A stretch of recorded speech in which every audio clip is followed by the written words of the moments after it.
I'm going to show you the 4 best websites where you can get inspiration for your designs. And at the end, I'm going to give you a special tip. It is really important that your mind develops from a creative perspective, and that is exactly what inspiration is for. You don't need to force yourself to get inspired. It's actually the opposite. I provide you with this information so you know where to look when you're out of ideas. This lecture contains a lot of valuable information for you, and I'm confident that it will help. Alright, let's start with the websites. The first one on my list is very popular, but I'm still going to show it to you because I really like it. Behance.net. This is a place for Adobe users to share their designs. You can find everything on here, from logos to posters, illustrations, and so on. I just like to browse through the curated galleries because there's always something that inspires me. So this website is definitely worth checking out. Next on my list is Dribbble.com. This is an awesome website to get inspiration for illustrations and logo design.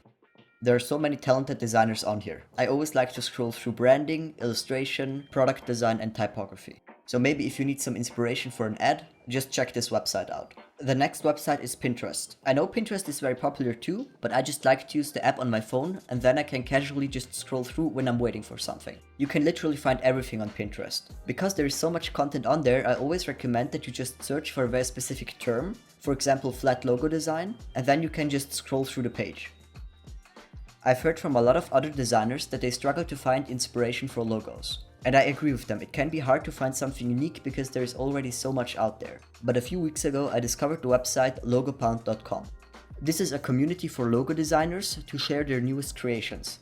When I feel stuck, I just love to go on this website and browse through all of those logos. And when I find one, I click on it in order to look at it in more detail. Most of the time the whole logo doesn't give me that much inspiration at all, but certain elements in the logo do. So that website can be very helpful too.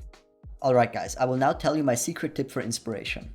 Get outside, look at nature, and even look at advertisements in the city. The goal should be to look at as many things as possible, combine them, and then create something new. So just for a quick example. I was waiting at the bus stop yesterday and I saw an old woman. She carried a very interesting bag. I looked at the bag in a little bit more detail and I decided to take a photo from it. When I arrived at home, I looked at the photo and I started to recreate the pattern in Canva. All I'm trying to say here is, instead of looking at your phone all the time, just look at your surroundings and get your inspiration from there.